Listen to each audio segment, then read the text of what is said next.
ГСП онлайн. Городские новости сейчас. Четверг, 7:30, Ухтинский военкомат. Очередная отправка новоиспеченных военнослужащих в армию. Сегодняшний сбор уже третий в этом сезоне. Первый в количестве 8 человек отправили на республиканский сборный призывной пункт в Емве 10 ноября. Там молодые солдаты проходят дополнительный медосмотр, получают электронные карты с биометрическими данными и разъезжаются по военным частям нашей необъятной родины. Традиционно ухтинцы, как и все остальные призывники из Коми, проходят службу в основном в европейской части России. Ребята наши будут служить в основном в войсках Северного флота и Западного военного округа. В данных войсках разные виды родов войск, это начиная от воздушно-десантных войск, заканчивая просто сухопутными войсками. То бишь туда входит и военно-морской флот, туда входят военно-космические силы, войска противовоздушной обороны.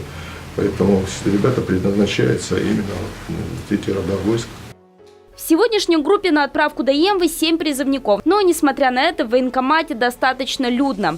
Помимо самих новоиспеченных солдат, сюда пришли их друзья и родственники. Оно и понятно. Прощаются на целый год.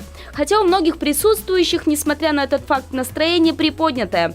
Так, тетя одного из ребят, Любовь Царева, отмечает: для их семьи это почти праздник. Ни родственники, ни сам призывник службы не боятся, да и дедовщины, которая процветала раньше, теперь, судя по словам отслуживших, нет.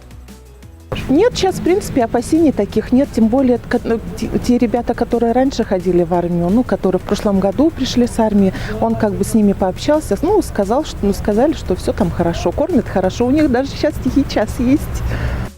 Через несколько дней юные ухтинцы будут уже в своих военных частях. А уже завтра, 16 ноября, в военкомате снова станет людно. Очередная группа поедет в Емву, чтобы стать солдатами.